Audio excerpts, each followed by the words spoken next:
No outono de 1978, Cheryl Bradshaw, nativa do Arizona, apareceu no popular programa de televisão The Dating Game, que estava no ar desde os anos 60. O programa mostrava uma mulher solteira, conversando com 3 solteirões e escolhendo um deles para um encontro. Cheryl escolheu o primeiro solteirão, o fotógrafo Rodney Alcala. Mas nos bastidores, Cheryl percebeu que seu homem perfeito não era o príncipe encantado que esperava. Ela o achou perturbador e inquietante e decidiu não sair com ele.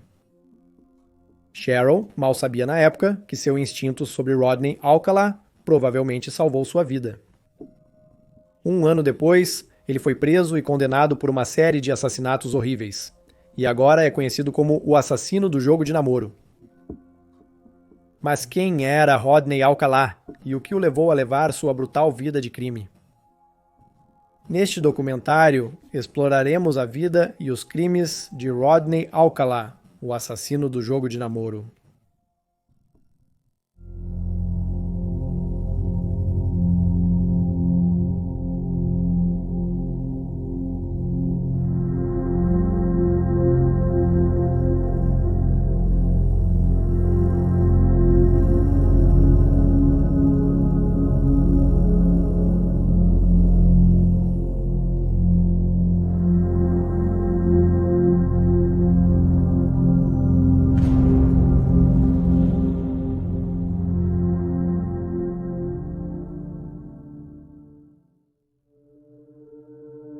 Início da vida.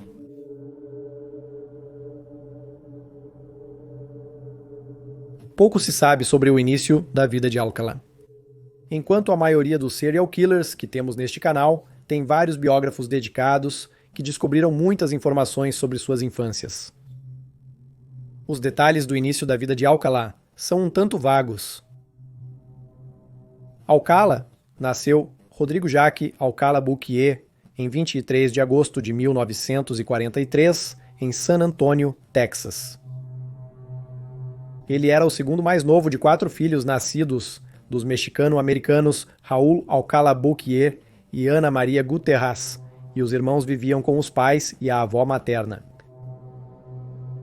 A família residia no que é descrito como um bairro de classe média comum, em uma casa de 4 quartos, onde Alcala tinha um quarto só para ele. Em 1953, a família se mudou para o México, pois a avó de Alcala havia adoecido e seus pais queriam que ela passasse seus últimos dias na casa onde foi criada, cercada pela família. Em 1954, Raul abandonou a família. No mesmo ano, Alcala, agora com 11 anos, mudou-se com sua mãe e 2 irmãs para Los Angeles. Durante a infância, Alcala estudou em diversas escolas particulares. Relatou-se que ele era uma criança academicamente talentosa e seus estudos eram apoiados por sua família. Embora pouco se saiba sobre seus amigos nesse período, relatos sugerem que Alcala era um aluno relativamente popular, sem ser ostracizado pelos colegas ou conhecido por comportamentos estranhos, antissociais ou agressivos, pelos poucos detalhes disponíveis. Na adolescência, ele participou do comitê do anuário e das equipes de atletismo e cross-country. Ele se formou na escola secundária Montebello em 1960. Em 1961, aos 17 anos, Alcala ingressou no Exército dos Estados Unidos da América, na Carolina do Norte. Um ano após, seu pai faleceu. Apesar de Raul ter deixado a família e se casado novamente, a criança manteve proximidade com ele e foi ao seu funeral. Após isso, Alcala permaneceu no exército. Seu comandante notou que ele era manipulador e vingativo. Ele costumava desobedecer ordens e tinha problemas com figuras de autoridade, cujo poder ressentia e resistia. Durante seu tempo como escrivão, foi disciplinado por agredir jovens mulheres.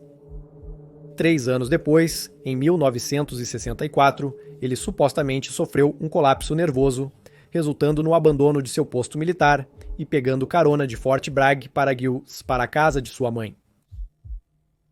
Após esse comportamento, um psiquiatra militar diagnosticou Alcala com transtorno de personalidade antissocial, e foi descoberto que seu quociente de inteligência estava levemente acima da média, em 135.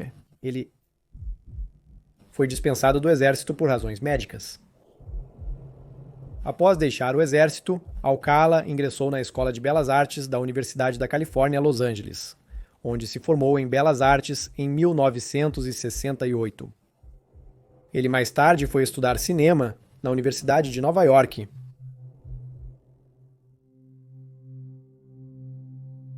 A primeira vítima de Alcala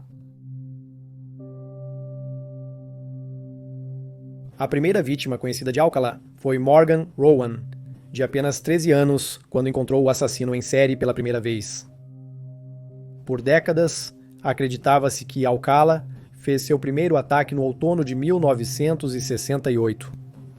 Mas após sua morte em 2021, uma mulher de 68 anos veio a público para relatar suas experiências ao detetive aposentado da Departamento de Polícia de Los Angeles, Steve Hoddle, um dos investigadores originais do caso Alcala. Os detalhes da experiência de Morgan foram confirmados e corroborados pelas autoridades. Aos 13 anos, Morgan notou que parecia vários anos mais jovem, se assemelhando mais a uma criança de 10 anos do que alguém entrando na adolescência. Ela e sua amiga, que ela descreveu como um pouco selvagem, passavam o tempo frequentando Hollywood e fora do clube Hula Baloo, elas conheceram dois homens mais velhos. Logo depois, a parceira de Morgan saiu com amigos, deixando a garota de 13 anos só com os dois adultos, sendo um deles já conhecido por ela. Ela o descreveu como ousadamente atraente, com um sorriso branco brilhante e cabelos grossos e ondulados. Ele era forte e confiante, com olhos escuros e penetrantes. Seu nome era Rod. Morgan queria a atenção do Alcala de 23 anos e gostava quando a recebia. Ela se aproximava dele e o arranhava no braço com as unhas numa brincadeira. Olhando para trás, ela notou o quão infantil isso era. Inicialmente, Alcala levou as travessuras juvenis dela na esportiva. Ele abraçou Morgan e riu do ocorrido. No entanto, logo ele se irritou com as tentativas repetidas dela de chamar sua atenção e disse a ela: "Se você não parar com isso, vou te levar para trás e te estuprar." Alcala conversava com outro jovem, mas sua ameaça foi ignorada em meio a risos. O amigo de Alcala saiu, deixando-os sozinhos. Alcala então agarrou Morgan à força, mesmo com seus protestos, e a levou para a área deserta do cais de carga nos fundos do clube. Em sua declaração para Steve Hoddle, intitulada Em Minhas Próprias Palavras, Morgan escreveu: "Eu me lembro de seu rosto alterado e furioso e o quão aterrorizante isso foi.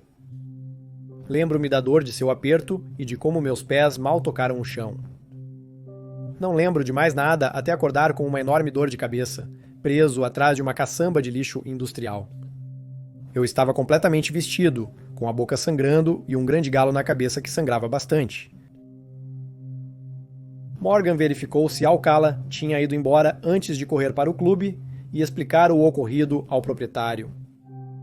A esposa do dono do clube auxiliou na limpeza da menina e indagou mais sobre o ocorrido. Morgan sofreu um ataque físico violento, mas não uma agressão sexual.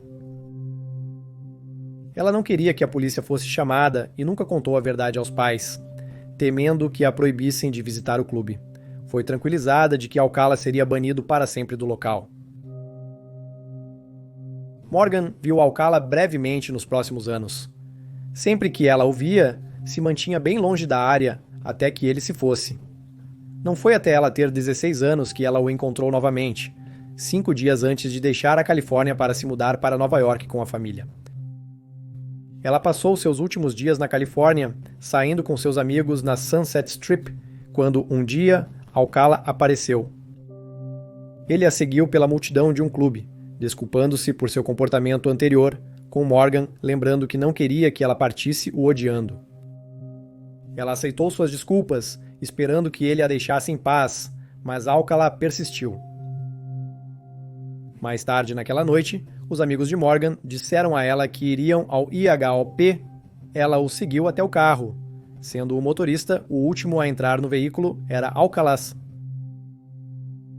Infelizmente, os amigos de Morgan não foram muito simpáticos com seu sofrimento, e quando o carro saiu para o trânsito, ela percebeu que era tarde demais para ela sair. Ela se lembrou de Rod constantemente olhando pelo espelho retrovisor, com um estranho meio sorriso no rosto, e senti calafrios subindo e descendo pela minha espinha. No restaurante, Morgan lutava para comer sentada à mesa de um homem que a aterrorizava enormemente na infância. Ela foi ao orelhão e considerou ligar para casa, mas decidiu contra, pois queria passar tempo com os amigos, apesar de Alcalá. Em vez de levar o grupo de volta para a faixa, Alcalá levou todos para sua casa prometendo maconha. Na residência, uma festa já ocorria.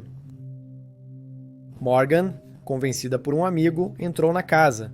Pouco depois, ela andava de um lado para o outro no interior, esperando seus amigos para saírem juntos.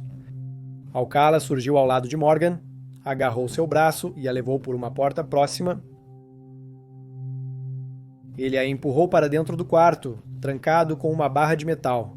No quarto, Morgan sofreu outro violento ataque físico.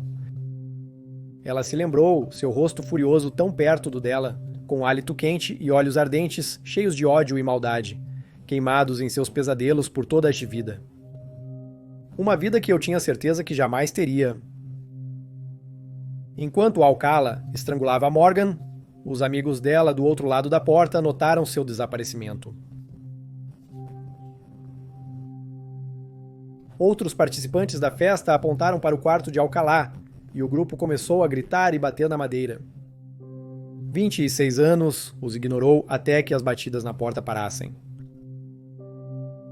Quando Morgan começava a perder a esperança, um vidro se estilhaçou perto. Seus amigos quebraram a janela do quarto. Alcalá, por sua vez, apenas se levantou e destrancou a porta do quarto. Parado lá, seminu, com uma camisa ensanguentada, ele instruiu os adolescentes a levarem Morgan. Ela e suas duas amigas fugiram de casa e se esconderam em um beco próximo, temendo serem seguidas. Um amigo emprestou sua camisa para ela usar, enquanto o outro desamarrava o nó no lenço que prendia seus pulsos. Segundo Morgan, Alcalá tentou encontrar as adolescentes após elas saírem de casa. Elas se escondiam repetidamente ao ver faróis até que Morgan caminhou na frente do carro de um estranho e implorou por ajuda para sair daquela área. A polícia na época deu pouca importância para a história de Morgan. Em 1968, kits de estupro não existiam e as autoridades frequentemente culpavam as vítimas pelo ocorrido. Mesmo sendo ainda uma criança, as autoridades falharam em chamar os pais de Morgan. Ela não buscou acusações por saber que era vista como uma pequena hippie nos dias de amor livre, e claramente nenhuma autoridade parecia se importar. Ela também chegou a essa decisão porque o policial com quem falou disse que não havia crime, já que ela havia entrado na casa de Alcalá voluntariamente. A polícia nunca pediu a Morgan o nome e detalhes de seu estuprador. Após passar dias com seu amigo Mike, que cuidou dela com a ajuda de uma vizinha enfermeira, que enfaixou suas costelas e a auxiliou com a tosse com sangue, Morgan voltou para sua família no dia em que partiriam para Nova York. Ela contou aos pais que se machucou quando um carro em que estava parou de repente. Parece, ela nunca contou a verdade sobre aquela noite a eles, e cortou contato com Mike e Eve. Os amigos de Los Angeles com quem ela foi à festa, com medo de olhar para trás e ver o que tinha acontecido, ela passou anos carregando sozinha o que lhe aconteceu, incapaz de pedir ajuda, e apenas semanas após seu assalto, enquanto ela lentamente começava a recuperar sua força, sentindo-se mais segura com a distância de Alcalá, sua vontade desmoronou novamente quando um amigo encaminhou um recorte de jornal de Eve. Alcalá havia atacado novamente.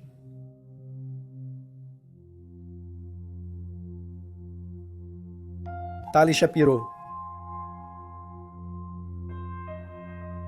Antes de Morgan Rowan se apresentar, Tali Shapiro, de 8 anos, era considerada a primeira vítima de Alcalá. Em 25 de setembro de 1968, Tali seguia seu caminho habitual para a escola. Alcala parou seu veículo ao lado dela na Sunset Boulevard e perguntou se precisava de carona. Tali disse a ele que não falava com estranhos, mas ele afirmou ser amigo de seus pais. Em entrevista para a People, em 2021, Tali lembrou: "Eu realmente não queria entrar no carro, mas fui criada para respeitar meus mais velhos. Eu não sabia ter medo das pessoas." Tali cedeu e entrou no carro.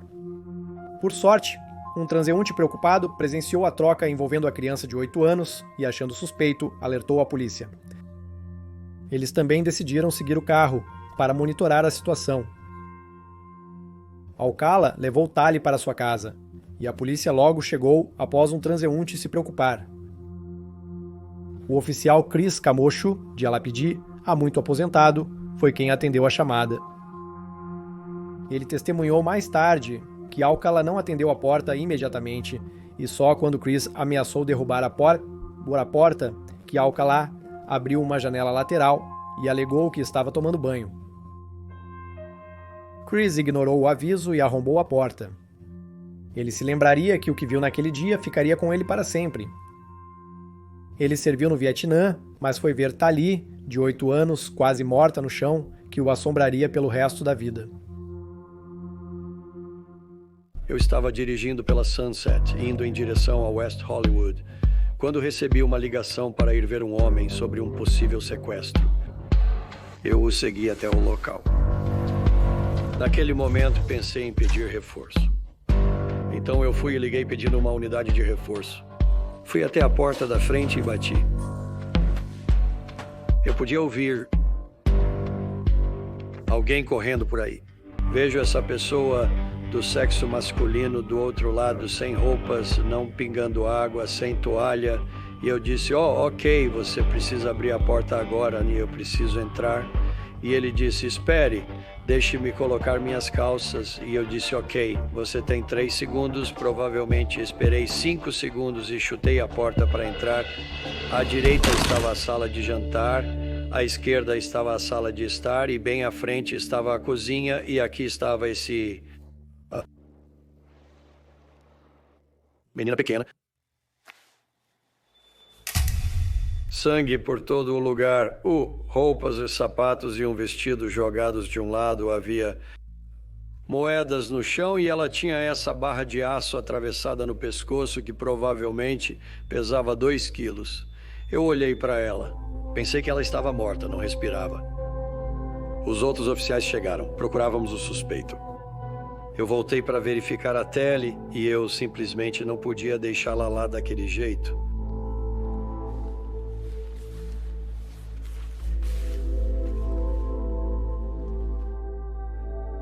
E quando eu voltei para a cozinha, ela começou a engasgar. Telly. Então isso colocou tudo em alta velocidade. Mas quando eu estava gritando, o policial que estava cobrindo a porta dos fundos pensou que eu estava pedindo ajuda. Então ele correu para frente para me ajudar. Descobrimos depois que o suspeito fugiu pela porta dos fundos. Tali tinha uma barra de metal contra a garganta, enquanto ela estava deitada numa poça de sangue. Ela estava inconsciente e desvestida. Mais tarde, ela recebeu mais de 27 pontos na parte de trás da cabeça, após ser violentamente atingida no crânio por Alcala. Quando a polícia encontrou a menina, de 8 anos, ela começou a engasgar, mostrando que estava viva, apesar dos piores receios. Tali passou 32 dias em coma após seu calvário, e passou meses se recuperando no hospital. Depois de liberada, ela se mudou com os pais para Puerto Vallarta, no México, onde ficaram por anos. Tali foi espancada e sexualmente agredida, mas Alcala fugiu pela porta dos fundos antes da polícia chegar, evitando a prisão imediata. Mandado de prisão emitido contra ele por acusações de sequestro e estupro. Para evitar ser preso, Alcala deixou a Califórnia e foi para Nova York, onde se matriculou na Universidade de Nova York como John Berges. Enquanto isso, em seu apartamento, os investigadores encontraram fotos de jovens meninas e meninos, além de uma identificação com foto de Alcala como estudante da Universidade da Califórnia, em Los Angeles.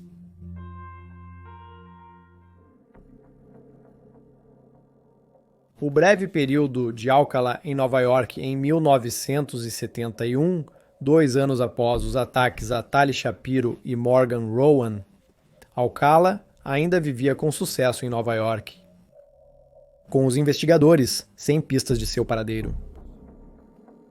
Naquele ano, ele foi contratado como conselheiro no acampamento de artes de New Hampshire para crianças.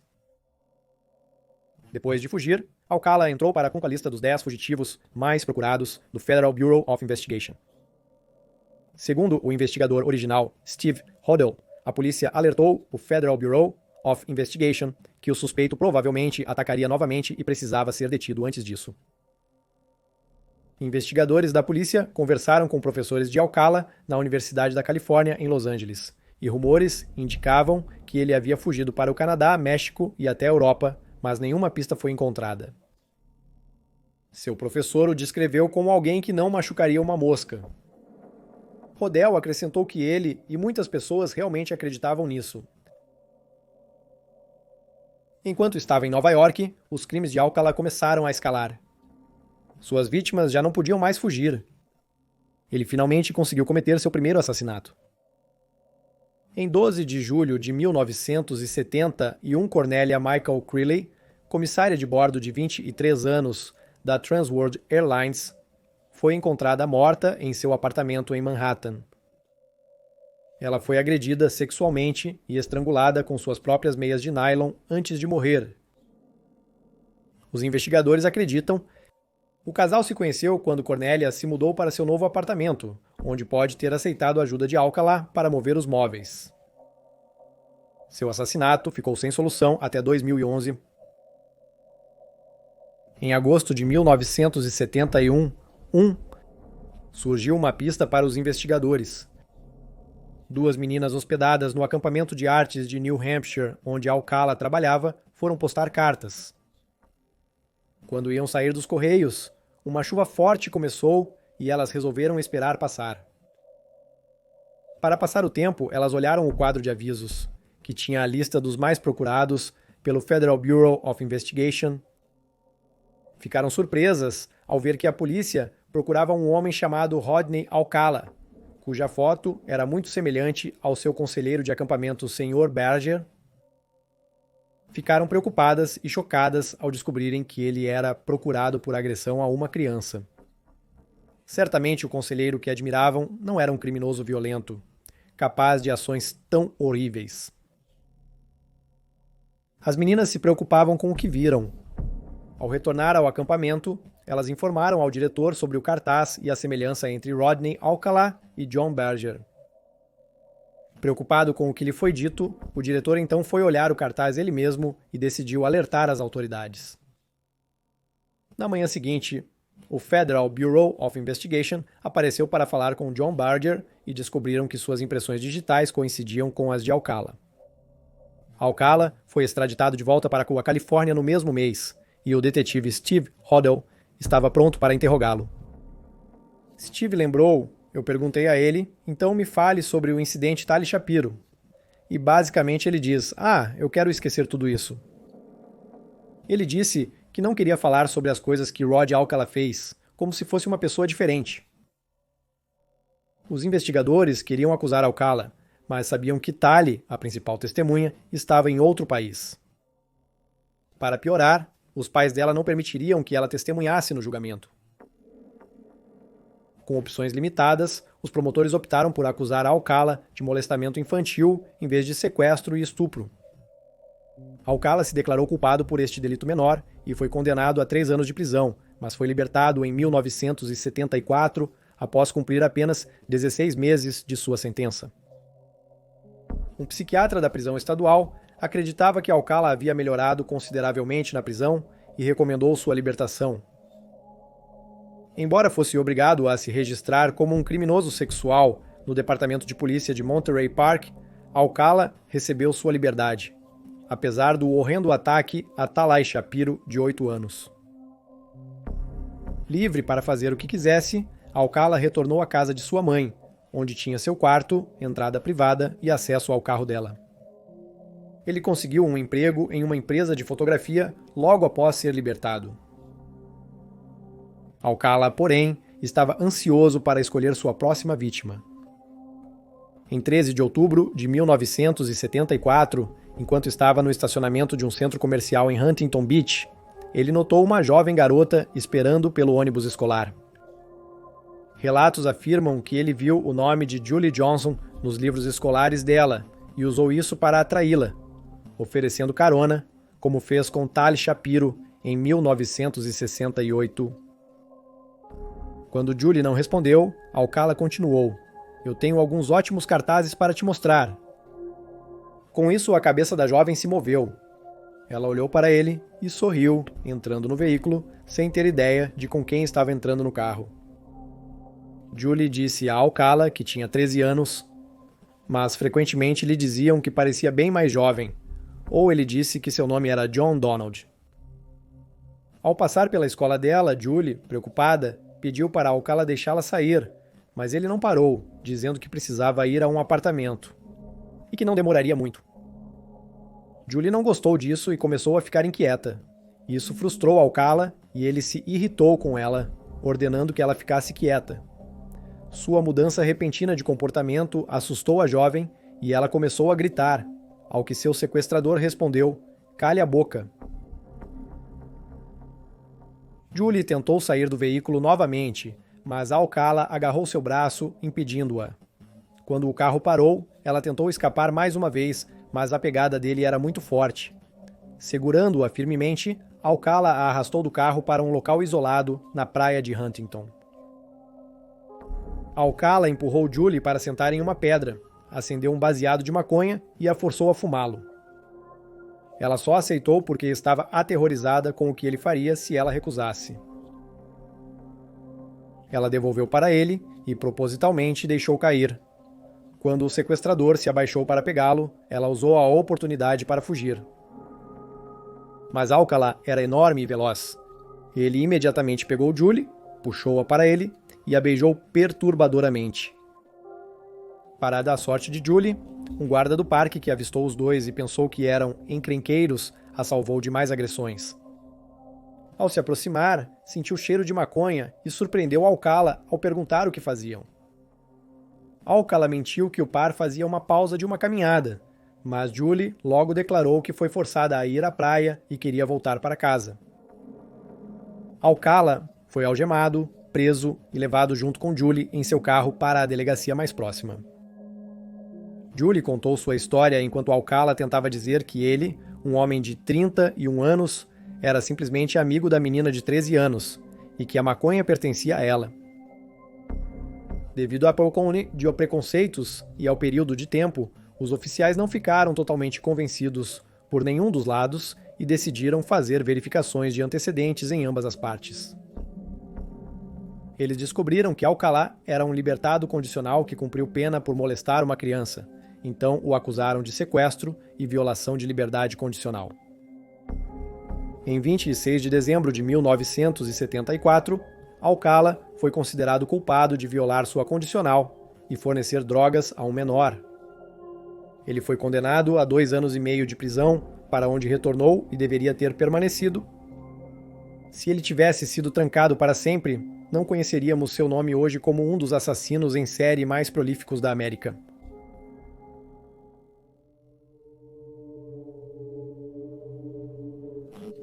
Em junho de 1977, Alcala foi novamente considerado para liberdade condicional e, como antes, foi declarado recuperado o suficiente para ser libertado e reintegrado à sociedade. A única condição era que ele devia se reportar semanalmente ao seu oficial de condicional. Como em 1974, Alcala logo conseguiu outro emprego, agora como diagramador no Los Angeles Times. Ele ainda era um criminoso sexual registrado. Aparentemente, ninguém checou seu histórico antes da contratação. Steve Hodel descreveu Alcala na seguinte declaração: Sua emoção é buscar sua presa, capturar, torturar, machucar. Ele é um sádico de alto nível. Na prisão, ele aprendeu a não deixar suas vítimas vivas. Aparentemente, não só os empregadores ignoravam o histórico criminal de Alcalá. Após sair da prisão, ele recebeu permissão para ir a Nova York, mesmo sendo reincidente e considerado um risco de fuga conhecido. Investigadores do Departamento de Polícia de Nova York suspeitam que Alcala matou 23 anos, cujos restos mortais foram achados em North Tarrytown.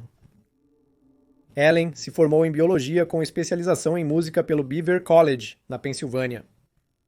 No verão de 1977, ela morava em Manhattan. Em 13 de julho, foi vista conversando com um homem alto, magro e com rabo de cavalo em frente ao seu prédio. Ela disse ao namorado que o homem visto com ela era um fotógrafo. 2 dias depois, Ellen deveria se encontrar com o alegado fotógrafo. No dia seguinte, seus pais preocupados contataram as autoridades quando não conseguiram falar com ela. Oficiais do Departamento de Polícia de Nova York foram ao apartamento de Ellen, mas não encontraram a jovem de 23 anos. Sua casa não mostrava sinais de arrombamento, mas eles descobriram seu diário, que mencionava um encontro com o fotógrafo John Berger no dia 15 de julho.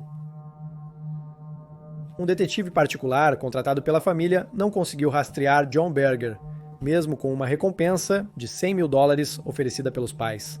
Na época, nenhum vestígio de Ellen ou John Berger foi encontrado.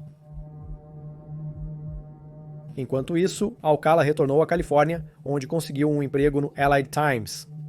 Um informante anônimo disse ao Federal Bureau of Investigation que Alcala havia sido preso em 1974, enquanto usava o nome John Berger. Eles posteriormente interrogaram Alcala em Los Angeles em relação ao desaparecimento de Ellen. Alcala admitiu conhecê-la, mas afirmou não saber onde ela estava. Os investigadores não puderam prender ninguém na época, pois não havia um corpo.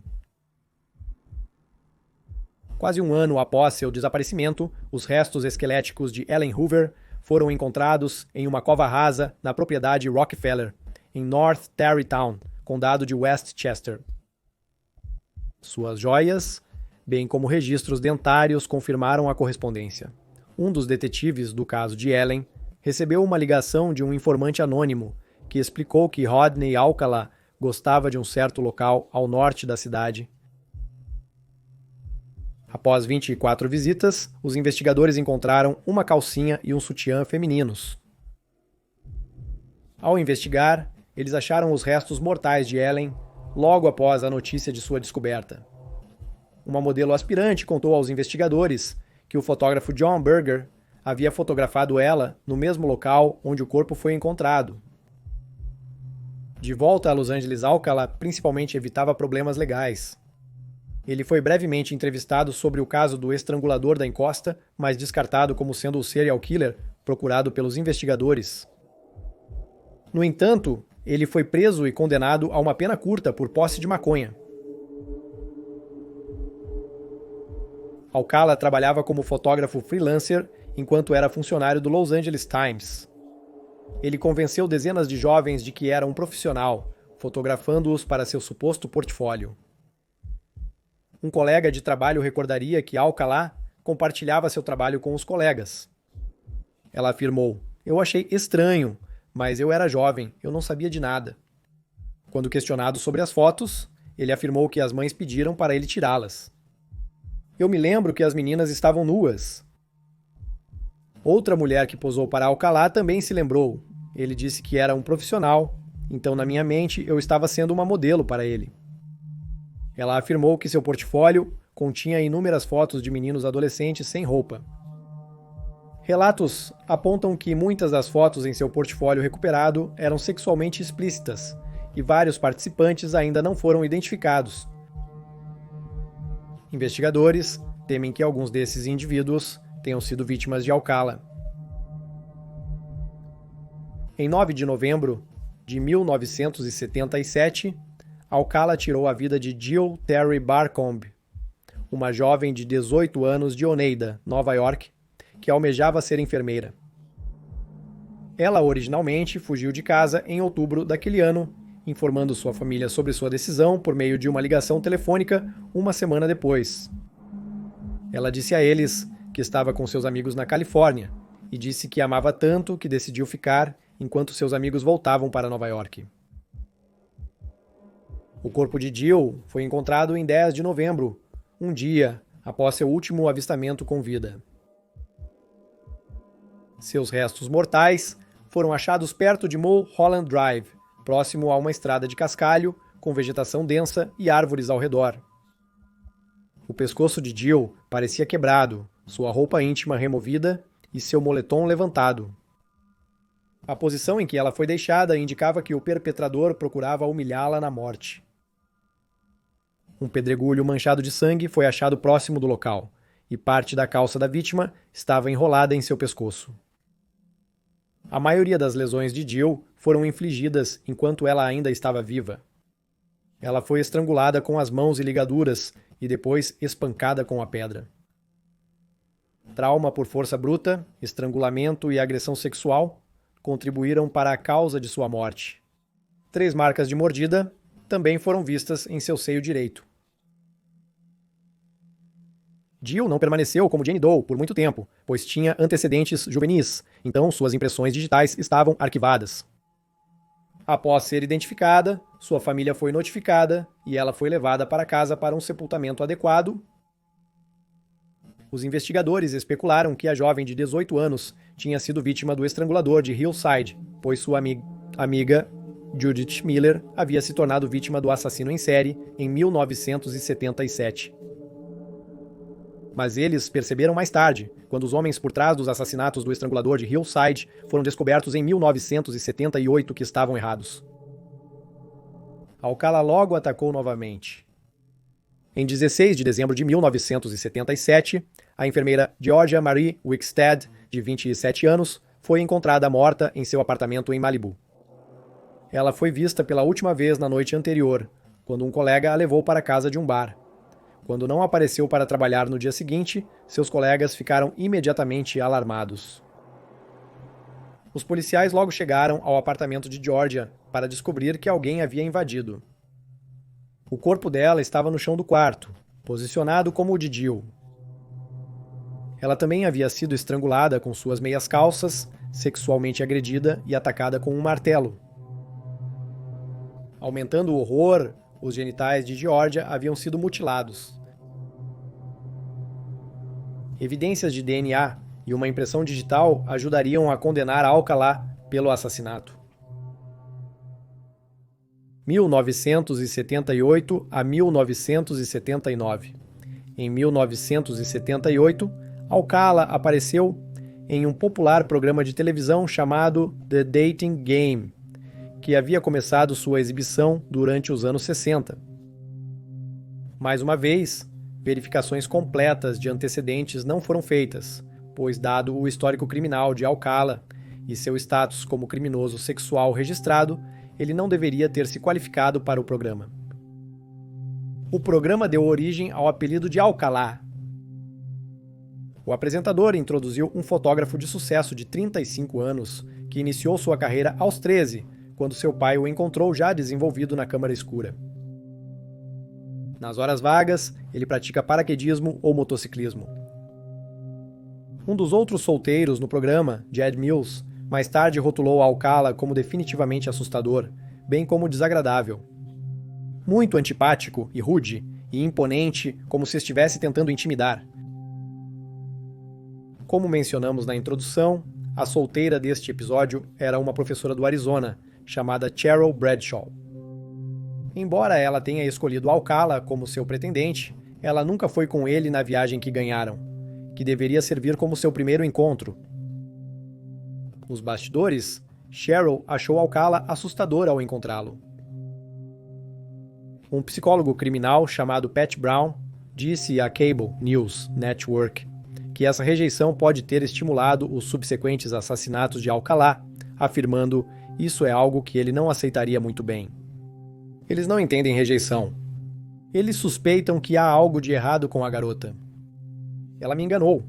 Ela se fez de difícil.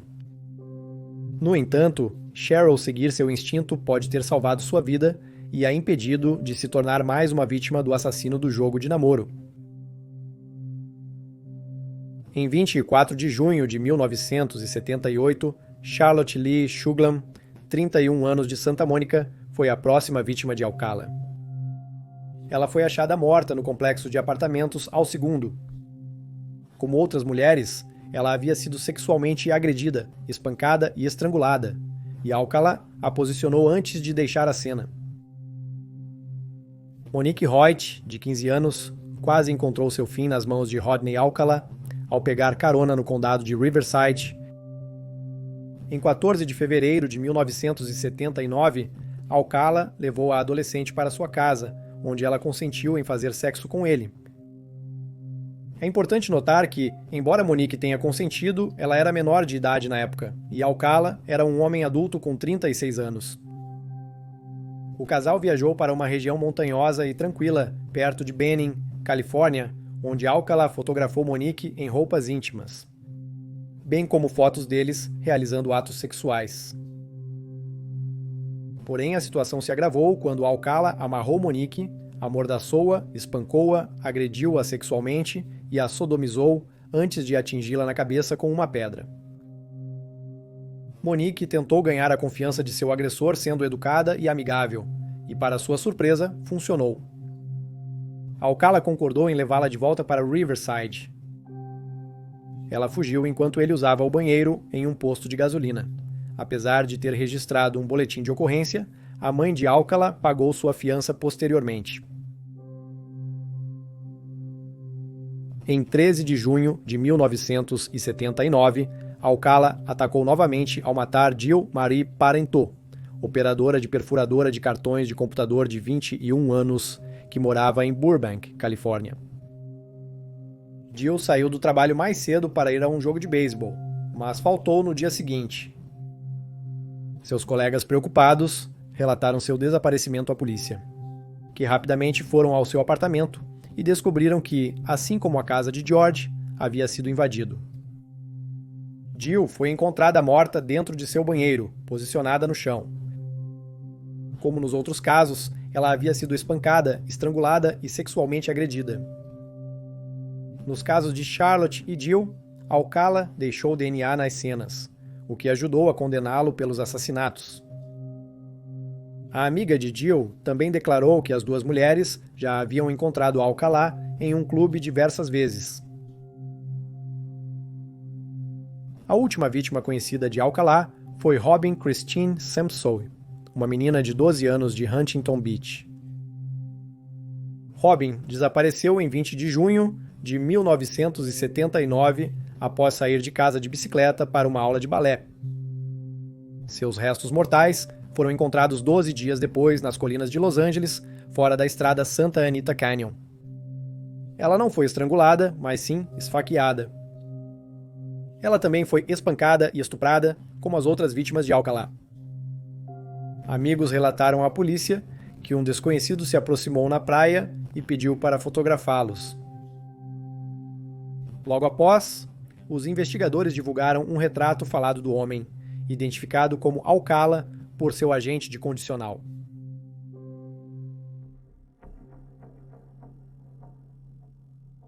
Prisão, julgamento e morte. Rodney Alcala foi preso em 24 de julho de 1979 após assassinar 12 anos. Sua prisão aparentemente o surpreendeu. O mandado de prisão foi entregue a ele às 7h, enquanto estava nu, deitado na cama, na casa de sua mãe. Ele foi preso e sua fiança foi fixada em $250 mil. Foi na casa da mãe de Alcala que um recibo de armário de armazenamento em Seattle foi encontrado. Nele, investigadores recuperaram os brincos de Robin, caixas com mais de 1.700 fotos, outras joias e uma bolsa de moedas vermelha. Alcala foi acusado de sequestro, atos obscenos ou lascivos em uma criança menor, assassinato e roubo. Ele se declarou inocente de todas as acusações e foi mantido sob custódia, sem direito à fiança. Em fevereiro de 1980, Alcala foi julgado. Após 4 horas, o júri declarou-o culpado. Ele foi condenado à morte pelo assassinato de Robbins. Porém, a Suprema Corte da Califórnia anulou a decisão devido à informação inadequada aos jurados sobre seus crimes sexuais anteriores. Em 1986, um segundo julgamento quase idêntico ao primeiro foi realizado.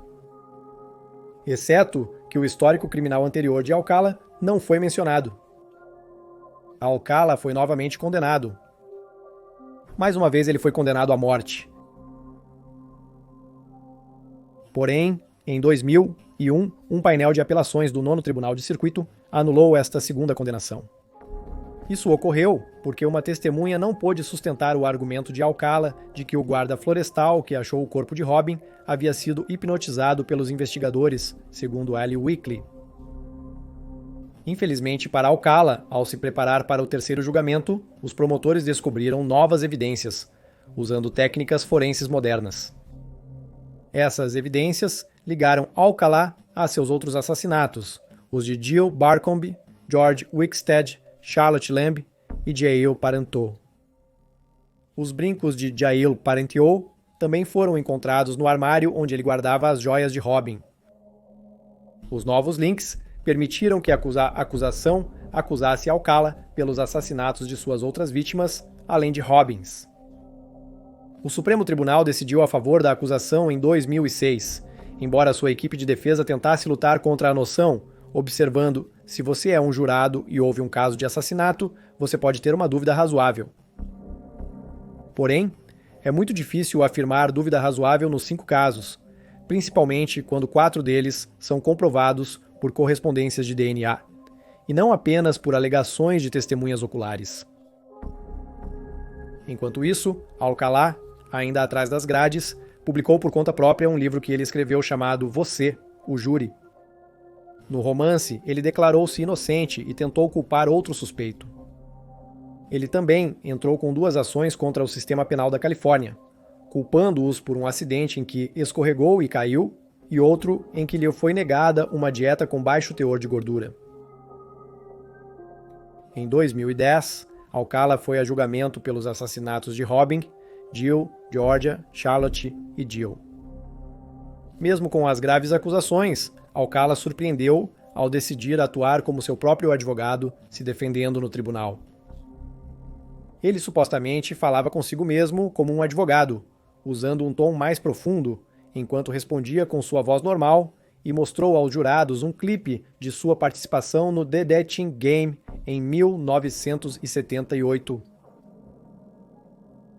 Tentando convencê-los de que os brincos achados no armário que alugou eram dele, não das vítimas. Alcala também afirmou não se lembrar de matar suas vítimas. Um psiquiatra chamado Richard Rappaport, que foi pago por Alcala e foi sua única testemunha de defesa, observou que é possível que Alcala não tivesse lembrança dos assassinatos devido ao transtorno de personalidade limítrofe. Neste julgamento, Tali Shapiro, já adulta, testemunhou publicamente em defesa da defesa. Levou menos de 2 dias para o júri considerar Alcala culpado de 5 acusações de assassinato em primeiro grau. E em março de 2010, ele foi novamente condenado à morte. Em janeiro de 2011, um grande júri de Manhattan indiciou Alcala pelos assassinatos de Cornelia Crilley e Ellen Hoover. Inicialmente, ele se declarou inocente no ano seguinte, mas depois mudou de ideia e se declarou culpado logo em seguida. Em 25 anos, sua sentença foi aumentada em 25 anos por esses crimes. Rodney Alcala morreu em 24 de julho de 2021 em Corcoran, Califórnia. Ele faleceu aos 77 anos de causas naturais.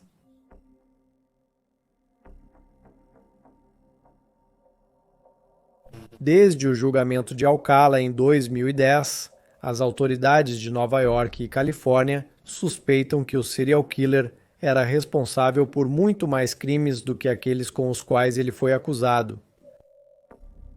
Em março daquele ano, a polícia de Nova York e Huntington Beach, Califórnia, divulgou 120 fotografias do portfólio e do acervo pessoal de Alcala.